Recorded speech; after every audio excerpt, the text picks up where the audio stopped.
computer, and hopefully that's working.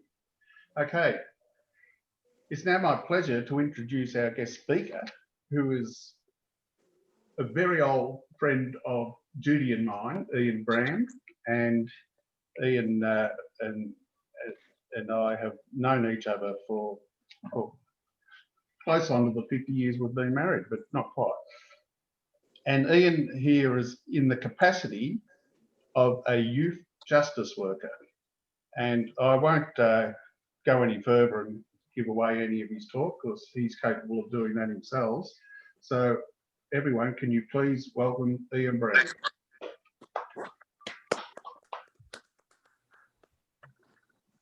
Thank you very much indeed, Neville. And I'm not quite sure whether that's an old friend or a long-standing friend. I think long-standing is a rather more flattering description of our of our time together. As Neville said, I'm a youth justice worker and I work at the Parkville Youth Justice Precinct. And just a very, very brief history of Parkville Youth Justice, for those of you who can cast your mind back to the 50s, Parkville was at that time Tirana boys and girls home. And it was a fairly rudimentary place that was designed to look after wayward, in inverted commas, children. Time has progressed since then and it's gone through a number of name changes and eventually became the Parkville Youth Justice Precinct. The precinct is made up of a number of separate and largely independent units, and the independence of those units is designed to keep both young boys, well, I say young boys, it caters to children from the age of 10 years old to the age of 18, and it's designed to keep them separate from one another for various reasons. And there is a young women's wing that obviously houses young women. The boys who are spending time at Parkville are all on remand. So in fact, they have not, for the crimes that they've been accused of, been found guilty. And in terms of the girls, there are two sections. One is a remand section and the other is a sentenced section. So for these young ladies, the ones who are sentenced, they serve their sentences until they are, I think the age is about 20, at which time they may well find themselves at Dame Phyllis Frost Centre. So it's a very interesting place. People often ask me, do I enjoy working there? And I say to them that enjoy is probably not the word. This place is hugely confronting. And there is an ongoing deep interest, from my point of view, in the way that these young people present themselves, what caused them to be there, and what their future may hold. Kids, people are not born bad. They're not born bad. The children, young people that are at Parkville, almost in their entirety, are children who are there because of ABI acquired brain injury that generally comes about as a result of their mother taking alcohol, other drugs throughout their pregnancy, and the children take on this acquired brain injury. There is a huge amount of sexual and physical assault that's performed on these children. It is a very, very sad and confronting place. That's not to excuse any of the things that they've been accused of doing. And one must bear in mind that before they came to Parkville, had been remanded to Parkville, they had done a number of things that resulted in their being charged with various offences, and they were bailed.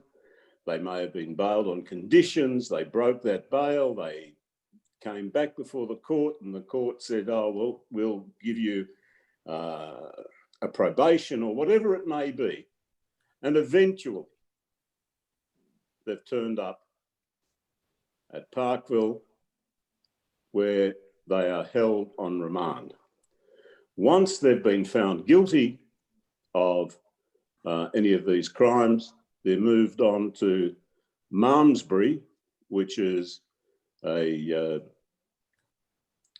youth prison, not far from Castlemaine. So that's what we have. What happens to these children? As I said, largely they're victims. And largely they're broken up, unfortunately, into three separate and distinct groups. We have the Aboriginal youth. And let me say that the Aboriginal youth are highly overrepresented in the crime statistics in Victoria and certainly throughout Australia. We have the Islander groups, and these are young children from New Zealand, Samoa, and it was only since I started working at Parkville that I learned that it's not Samoa, it's Samoa. And I was very quickly, brought up to date to pronounce it correctly. So the Islander groups, and the third group, who again are hugely overrepresented, people often refer to them as the African children. Well, they're not African. Africa consists of about 54 countries and 9 territories. And there are 2 states that are a bit controversial, I understand. However, these kids are largely from either the Sudan or from South Sudan. There has been a huge civil war fought in the Sudan for a number of years, and I understand it really only came to a conclusion a couple of years ago. And the displacement, the terror, the horrific things that a lot of these children have experienced and seen is too great for me to imagine. And a lot of it is represented when they come to Australia and they're faced with coming to have to face the sorts of experiences that they've had. We talk in terms of experiences, and it's very, very difficult for the layman to imagine the sorts of things A, that these children have experienced, and B, the things that they've done. As I said earlier, it's not to excuse what they've done, because it can't be excused. The things they have done are, some of the things they've done are dreadful, they're terrible. But there are those young people who have been in the same position and have never taken the course of action that these young people have. It doesn't make them better, it doesn't make them worse. It simply reinforces the fact that they have adapted differently. So, what are those sorts of things? Can you imagine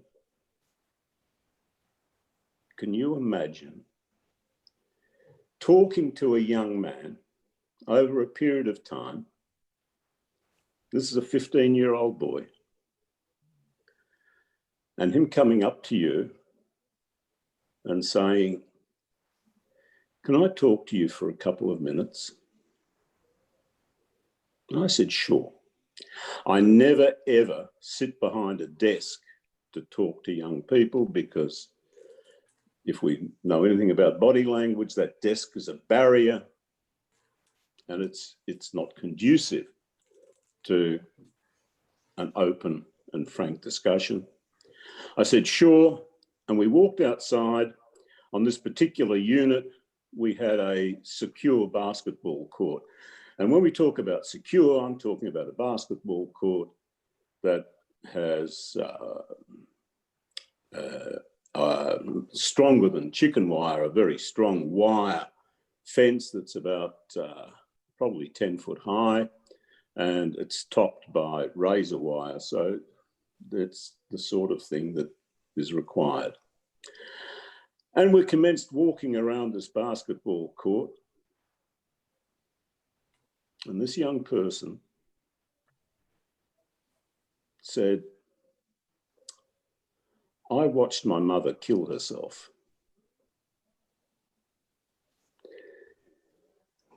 How dramatic and how damaging can that simple statement be?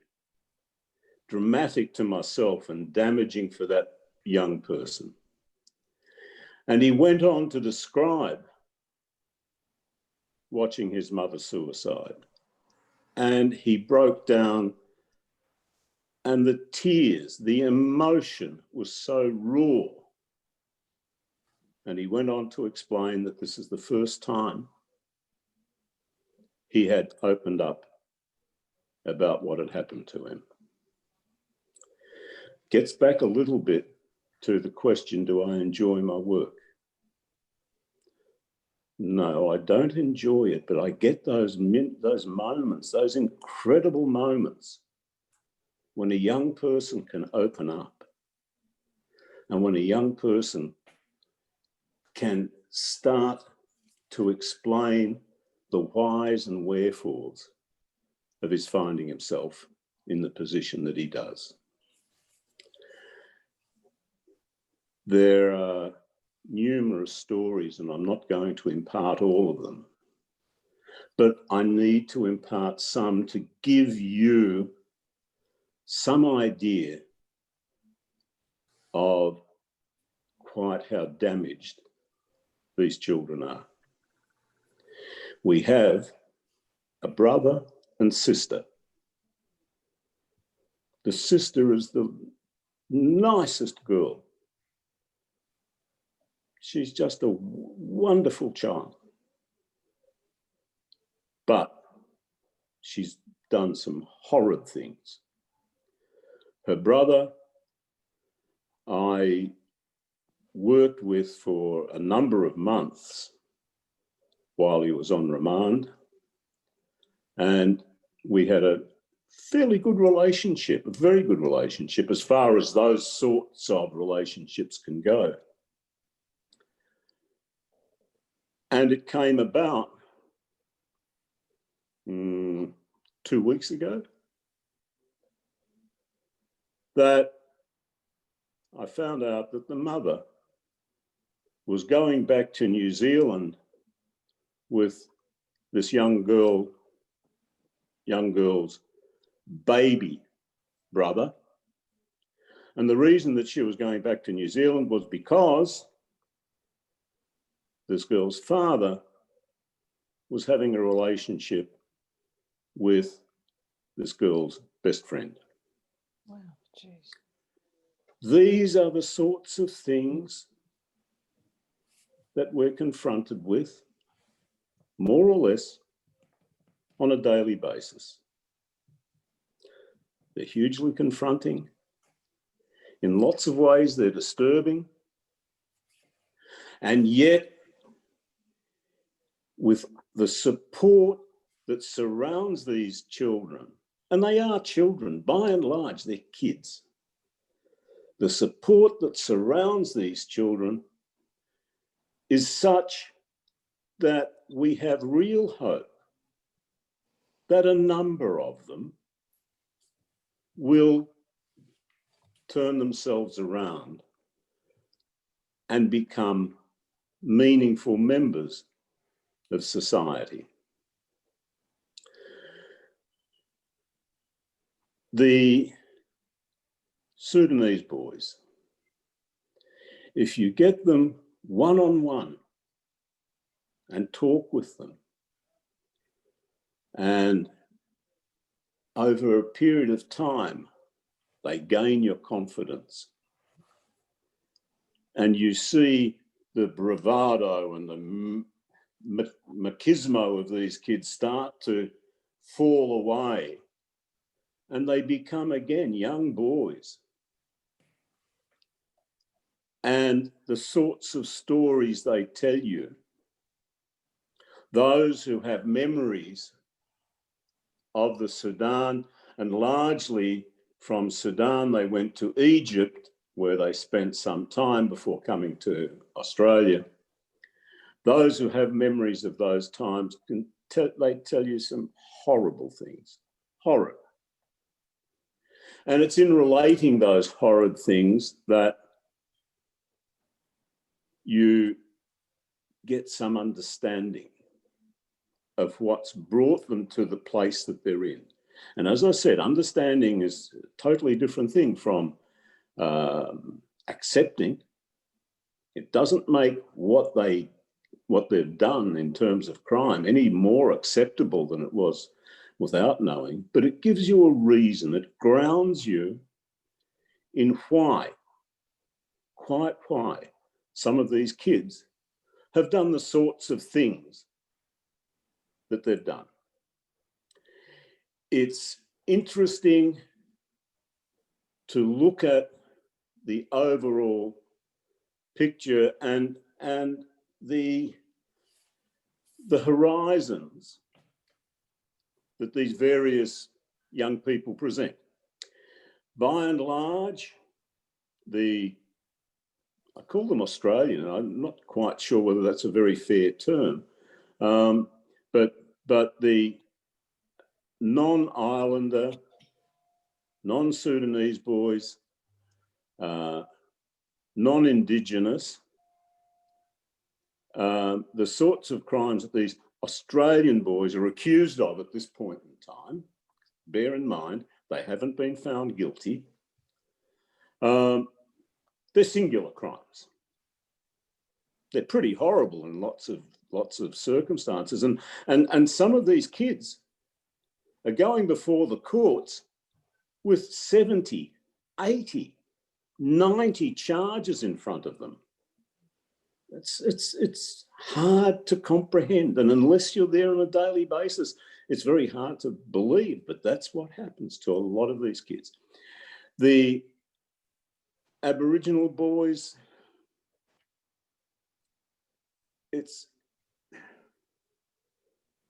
when I tell you it's horrible, it really is. A few years ago, when I decided to come out of my very cushy retirement, I wanted to put something back into the community, and I did a social services diploma at Holmes Glen TAFE. a big portion of that diploma was counselling. And part of that was a presentation that we had to give, a presentation that we had to give. It was sponsored by an international concern, and I chose, or the group that I was with chose to do it on Aboriginal youth in the justice system. And without boring you with numbers, and you can jump on Dr. Google and you can see the numbers, but the overrepresentation is mind-staggering. In Western Australia, Aboriginal youth represent something like 90% of the youth in detention. 90%. How can it be so? In Victoria, in 2017, it was something around 65%. Wow. Staggering numbers. So how does this come about? Surely a lot of it comes about because there's a proclivity for law enforcement to recognise these Aboriginal youth, even if they're simply walking down the street. I was given an anecdote of about two Aboriginal boys, two white boys, two Australian kids. They're all Australian, that's not fair. Two Aboriginal boys, two white boys, who were walking down High Street in Northcote. It was about 10:30 at night. The white boys were about 50 metres ahead of the Aboriginal youths, and a police patrol car drove past the two white boys and stopped the Aboriginal boys. What are you doing here? Why are you here? That's not a good enough reason. And one of them was arrested. He was later released, but he was arrested. So there are things that need to be repaired before we're going to see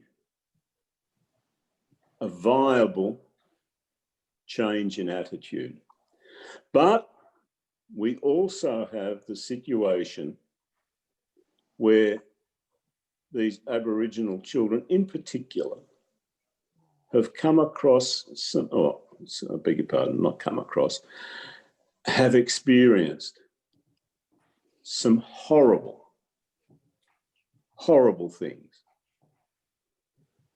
A young boy of 14 years of age who was sexually exploited by his father and two uncles over an extended period of time.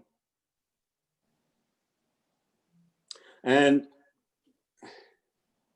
what sort of education, what sort of adapting to a normal society can we expect of somebody like that?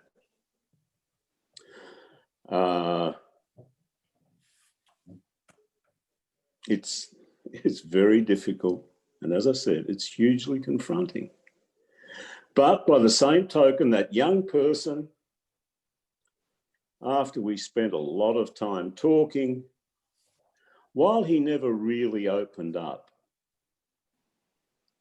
he did, on a couple of instances, talk about parts of his life And it was interesting that at the end of those conversations, he said, and I'm not quoting, it's a paraphrase, "Gee, I feel ever so much better having got that off my chest." Really, really confronting stuff. Try and imagine, if you will,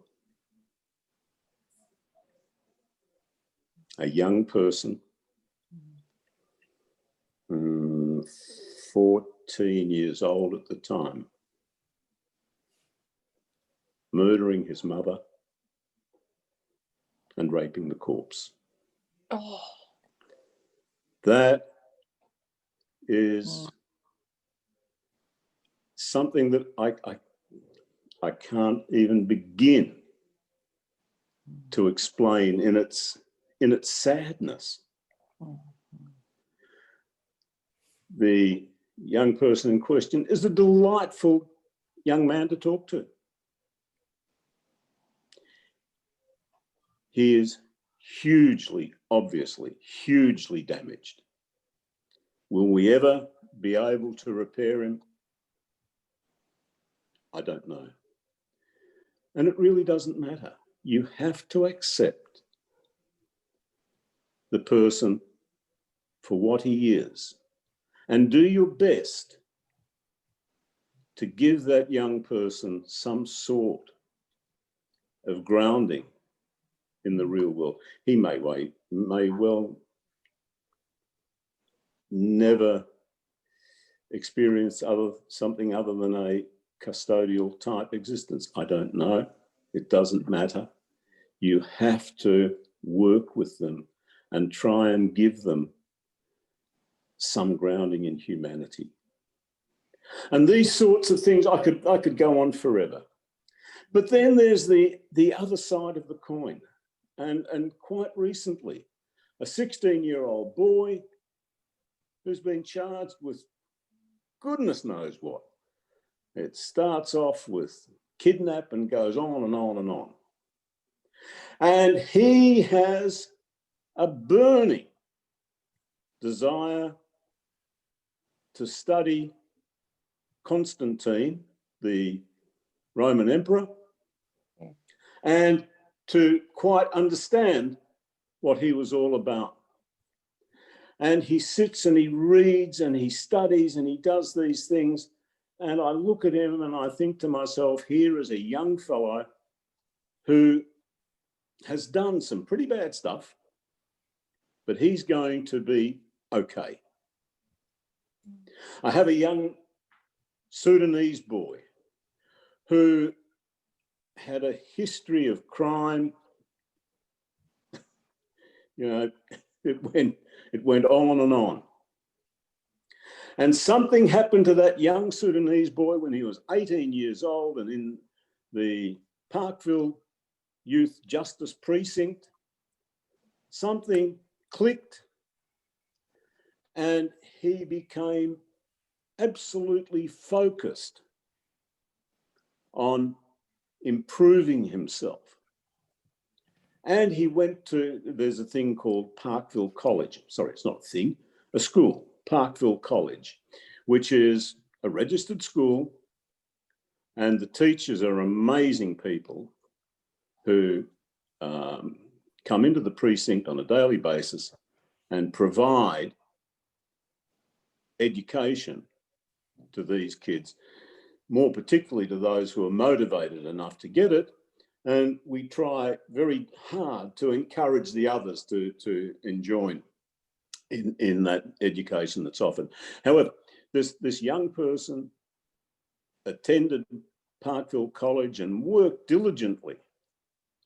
And we have what's called a student council, where these young people who are nominated by the members of their unit to represent them on the student council.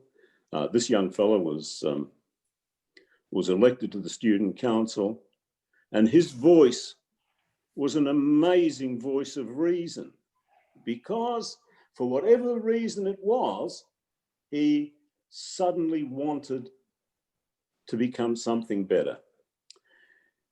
He acted as a mentor to a lot of the not only Sudanese boys that were in the unit, but anybody who looked as though they were getting themselves into trouble, and he would become a calming voice. And he would provide them the motivation to change their views. He was released from custody some 8 months ago.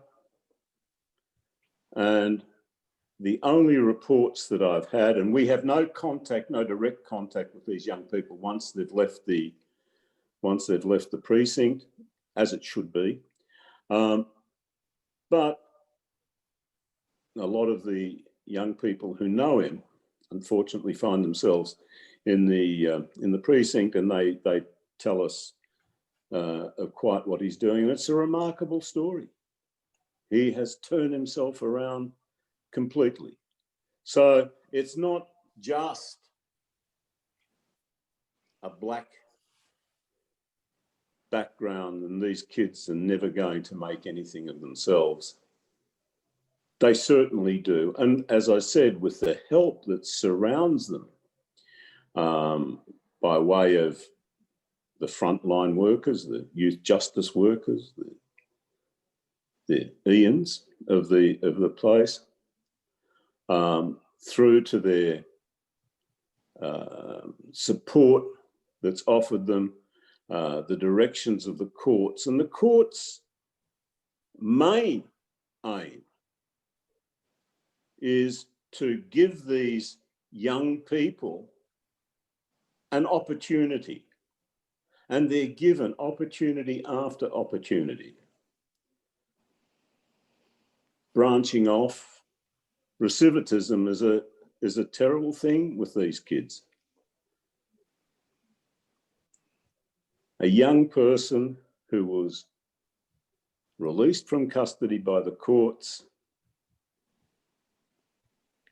on a Monday, and we all wished him all the best and that we should never see him again, and he came back to see us on Thursday. Mm-hmm.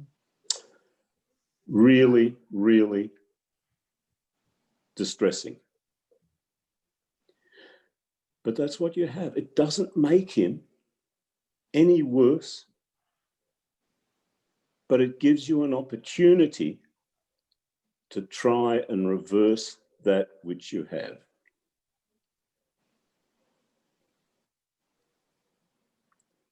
There's a young fellow whose first stay at Parkville was at the age of 11. One wonders what he could do and what must have happened to him to motivate him to do those sorts of things that he's acted on and to bring him to that position. And he is, to use a Parkville colloquial term, he's a frequent flyer. And again, not born bad, but hugely, hugely damaged. And how does one react to this fellow who is scared beyond most people's comprehension, scared of any adult male, until he gets to know them really well and understands that they're not going to do the sorts of things to him that have been done by a fairly large number of males that he knew. Pretty horrible, very confronting, hard to understand. It's hard for a lot of us to grasp quite what can be done. But there is a light for many of these kids, a light at the end of the tunnel, and happily, the light is not a train. Happily, a lot of these kids find a way to become meaningful members of society. And it's with the help of people very much like yourselves, who don't see the colour of a kid's skin, don't care quite, well, don't care is not the right word, but are not concerned so much with what he may or she may have done in the past, but what he is capable or she is capable of doing now and in the future. And if we have enough of those people, and if we can offer them something other than the horrible sorts of things that they've experienced in the past, these kids will become meaningful members of our society. They will become young people that other young people can look up to and be proud of. And that is so important, because without that, we're going to lose so many of these kids. They will become institutionalized to the point that we'll never see them in society for periods much longer than it takes them to get out, commit another crime and come back in again. The number of kids who've said to me, why do I want to get out?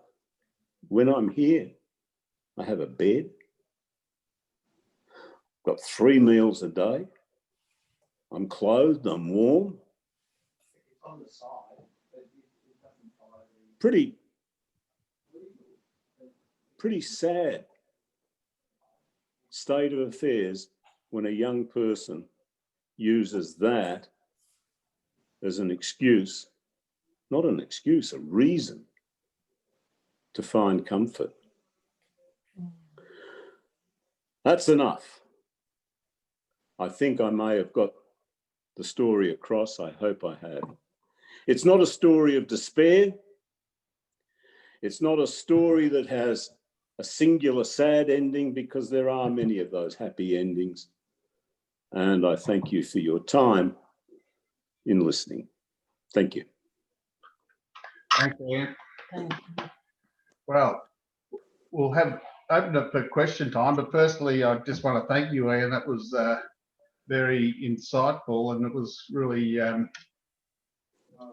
quite amazing for me to know what career you've come from, which is, I suppose, you've done a few things, but probably broadly, you pretty much describe yourself as a car salesman and used cars, used car salesman, and you've totally transformed your direction into an area that's really valuable. And I just wonder, with those young people that you're seeing, they probably not only would look as you as a father figure, but probably as a grandfather figure, because you'd probably be at that age as far compared to them.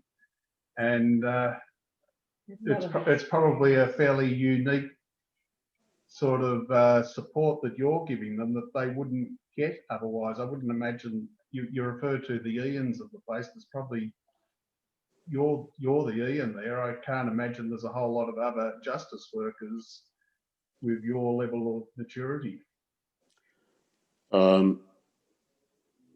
My age, not necessarily my maturity. I think I have the distinction of being the oldest member of the staff there. But age has very little to do with it. No, but I just didn't mean you're older, but they probably there's probably a number of them that feel more comfortable to speak to you than a lot of the others that are there. Perhaps so, although it's got to be recognised that the younger guys that have taken on the role relate to the kids really well. I mean, yeah. My days of playing basketball with an 18-year-old are long gone. My knees refuse to accept that there's any real way that I could do that. And they certainly, the young people certainly enjoy interacting in a sports sense with the staff. Sure, they like to. A number of them will quite happily sit down and talk, or go for a walk and talk. But there's this diversity of staff, and the common thread being that we all have a concern for these young people that really makes the place quite what it is. There's a huge propensity for violence. Unfortunately, I've been involved in a number of physical assaults, not on myself, but on other staff members, on other young people. But that's part of what they're all about. Their off buttons don't work very well. So yeah, there it is. Okay. Neville, John, would you like to say a few words? You had your hand up. Yes, thank you, Neville. Look, I remember growing up in a society where you had your suburbs that were more or less violent than others, and people did bad things. I guess I'm thinking about the overrepresentation matter that you speak of, Ian, and I can't help wondering that even though life could be rough a long time ago, that with so many people from different cultures coming in here under circumstances we're not aware of, whether they actually feel part of our society, whether belonging is a problem, part of the problem that you're describing here, where really if you're talking about social cohesion, we're talking about belonging, and where people don't feel that they belong in a society, they may be more inclined to not fit in and do things that society doesn't expect them to do. Not of the kind that you're talking about. Those heinous things, thankfully, we don't hear about every day. And I don't think there's much I'm trying to do to help with that. My view is that you start with yourself, and then you build your family, and then you build the community in your immediate life. And that's why I like Rotary, because there are like-minded people who come together in that forum who have the same values. And that's probably the biggest value that we have in that space, is that we care not just about our families and the people around us, but we care what happens in our community. I care what you're talking about tonight. I feel helpless to do much about it, except to continue to make sure that whatever I can impact, I will always try to impact. But I'm just thinking whether the issue of belonging is part of our problem in society today. I think that belonging to society, with the vast majority of these young people, is a huge issue. If you've experienced the sorts of things that a lot of these young people have experienced, society doesn't have the same connotation to them as it does to you and I. If you're the victim of continual physical abuse, every time you turn around, there's a clip in the back of the ear, there's a belting, there's a thrashing. Every time you turn around, it's explained to you that you are worthless, you're useless. How long does it take before you accept that, hey, I am worthless, I am useless? And how much work does it take to reverse that belief? And they're the sorts of things, and you say, I don't think there's much I can do. One-on-one? No, there's nothing you can do. But as a collective voice, and as these things get talked about, and as it becomes more apparent to the general public that, yeah, sure, these kids have committed crime. They've done horrid stuff. Very hard for me not to swear. They've done really horrid stuff. But if the public's voice is loud enough and strong enough, and they hear it, then perhaps they can start to believe that they can be, with a lot of work on their part, they can be members of our society. They can move away from crime. They can move away from drugs. They can move away from alcohol. A young girl,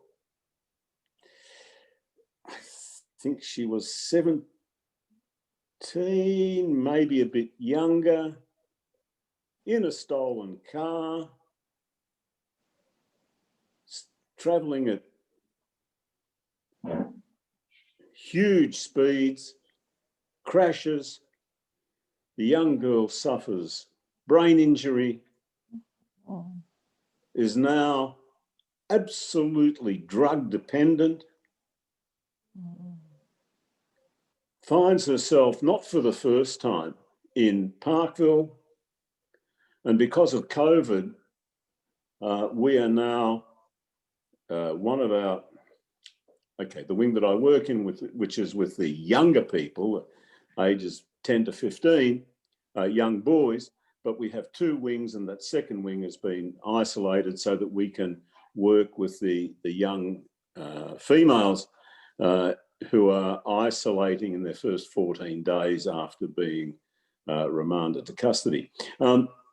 This young girl presents herself with a face covered in scabs, the result of ice. Yeah. Her body is so depleted that she's begging for food that's loaded with sugar or pieces of toast with 3 and 4,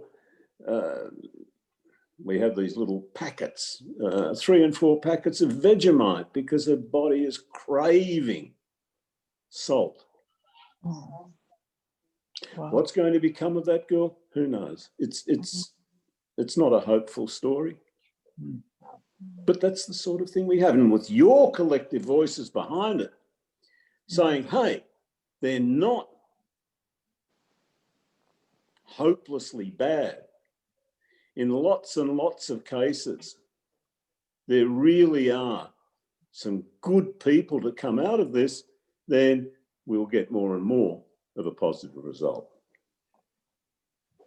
And you think when young people or even adults that are in this situation get released into society, there's enough sort of way where they're actually, looked after and sort of, clearly an adult that doesn't have a job has got nothing to do but roam around and try and, that they're not sort of structured, don't have a proper structured lifestyle. Do you think there's enough work done in that area? Because I mean, that's the area where, you know, through Rotary, we try to help, you know, in the African communities and that where they come out of prison to try and mentor them and, you know, do what we can. But it's a difficult area. I guess in answering your question, I'll speak of one young person who, let me preface this by saying self-harm is a real, very, very real issue at Parkville. These kids are so damaged that they will self-harm, and by self-harming, I mean anything from scratching their skin with anything sharp that they can get until they break the skin and start to bleed. It's a cry for help. Anything from that to tying ligatures around their necks and trying to suicide. And one young person, and this is very recent, attempted suicide. Happily, he was rescued. And when he came around, he said, "What hope have I got? Not even my father wants me." Oh, that's so sad. So, you know, there's a young boy who is feeling the absolute depths of despair. Is there enough help around? By and large, there is. But when you have that sort of mindset that not even my father wants me, it's very difficult for you, for us to say, hey, that's okay. You've got assisted living. You've got a resi that's going to take you. Residential housing for these young people is difficult. But, you know, there's your answer. Are we doing enough? Yeah. Can I ask a question? Yeah. Anyone else have a question? You have any sign up? Yes. First of all, I can say you have a huge experience in your field that you've been working with. I want to say two things. One, I think Neville John was Can you saying. be a bit louder, please, Dinah? Yes. Can you hear me now? Yeah. Yes. Yes, yes. I want to say two things. One, Neville John was saying belonging. I think one of the things in the age and you were talking about is 13 between 17. That's a young kids. At that age, it's a school kids. And I think, let's say whether it's an indigenous community or whether it's African, South Sudanese, South Sudanese community or Sudanese community. First of all, these young people, they go through a lot. They are already traumatized by seeing so many horrific things in their back home country, especially in Sudan. There was a long history of civil war. Either they went to Egypt when they left their country, or they went to Kenya, refugee camp. So that means most of these young people, before they came to Australia, they never had opportunity for education system or you know, or normal life. They were living in a you know, moving place to place for trying to save the parent trying to save their lives. So some of their relatives might be killed in front of them. So they've been already traumatized in that sense. Then coming to Australia, Australia's system is not something helping. It's already set up a way that this young person who born Australia, like my kids example, born here, went to childcare, kinder, and then straight away prep to, to primary school, to high school in that system. That these young people, when they come here, no matter whether they had a early education or not, they will sit their age into the schools.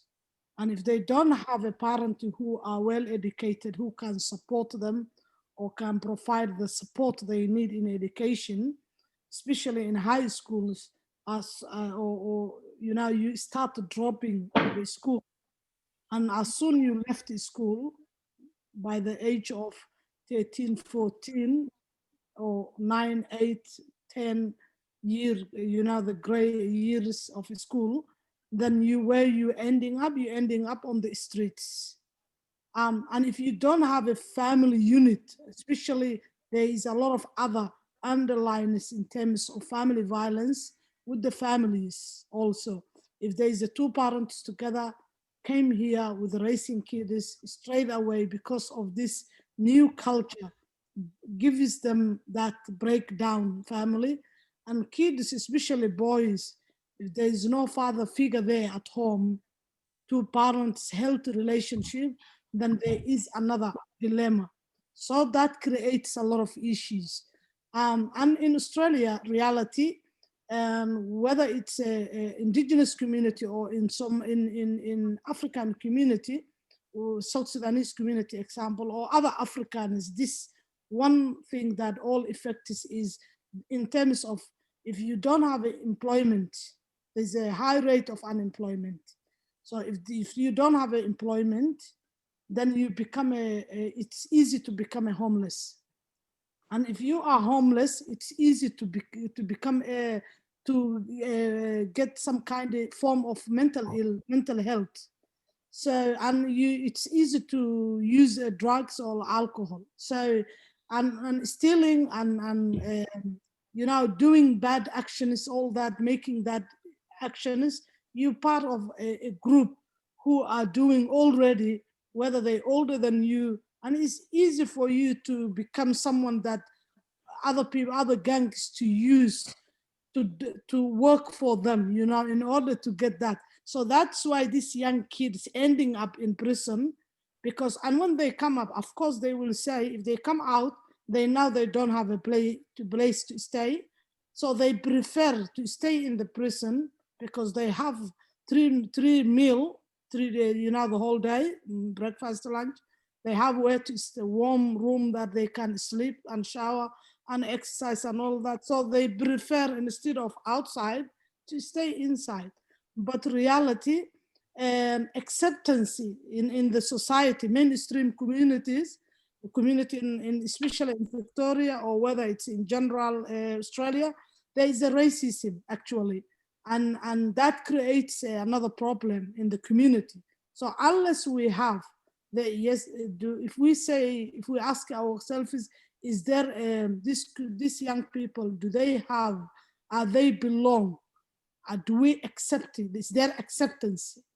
We can, if I say no, it's fair, because what we know is African. Most of Australians, they don't even know Africa. They only know South Africa. They think when you mention Africa, they say South Africa. But Africa is a continent which is 54 countries, and each country has their issue.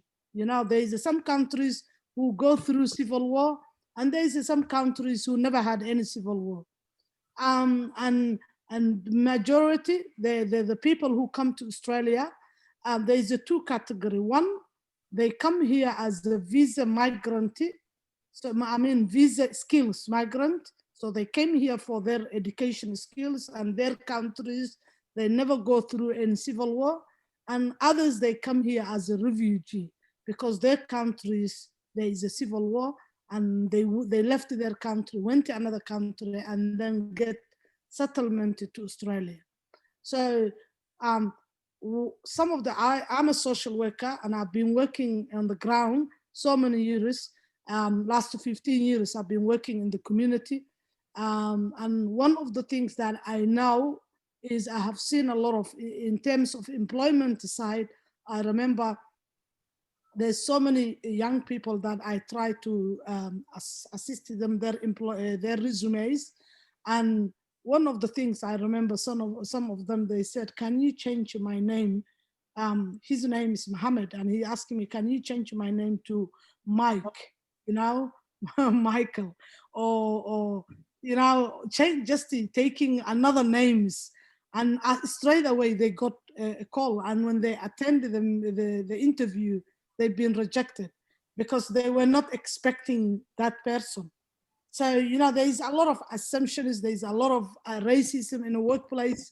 So unless, as you said, unless we work this as a collective and give a collective voice and change that stereotype within the community, and support this, especially young people. These young kids are like, you know, the other young kids, the other Australian young kids. Kid is a kid, no matter what background or what culture they have. You know, they act like the other kids, but they need a good guidance. They need a support. Okay. Yeah. Thanks, look, you've given a good little talk there. You'd like to get you on as a guest speaker again. No, actually, that was very good. That was very good. Look, I think we could go on for a lot longer, but I think our time has come to an end. But we've certainly got some things I think we can discuss even at our board meeting next week, because I think there are ways that our club can be involved. I know Lily has been involved a lot with the Sudanese community. Did you want to say a few things, Lily? Yes, Neville, I know we're conscious of time, but I do want to say a couple of things, please. I am part of the Diversity, Equity and Inclusion team in our District 9800 in Rotary. And I'm the lead for our education subcommittee. Now, I feel very strongly about this topic and the various things that have been said. And within Rotary, one of our briefs for our committee is to try to break down the barriers. It is one thing to understand what the differences are, but it's another thing to accept. And until we do accept, then those doors, you know, can be opened once you accept it. We can educate and people can understand, but we have to accept those differences and look at things differently, that where the differences actually enrich our lives. So I do work quite closely with the African community, and we are being quite proactive within Rotary at the moment through this committee. I think that, you know, in diversity, there's many different branches. It's not just the cultural aspect of it, but this is a really important aspect that we are addressing. Yes. Very interesting. All right. Thank you. Well, I think I'll speak to you later about it to see where we can advance this further. Yeah. And take use of what your committee are doing. I think that would be wonderful. Thank you. Okay. All right. Look, I'll close the meeting now. So firstly, I'd just like to thank you, Ian. It's been a very enlightening talk that you've given. So if everyone could please thank Ian. Thank you. Thank you, sir. Thank you. I want to thank all the everyone that's attended.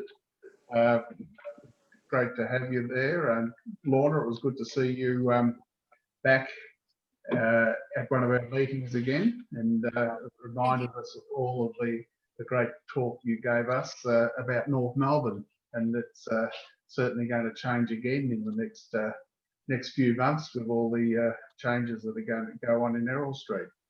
But next week we've got our board meeting, so for any non-members, you won't get the chance to tune in next week.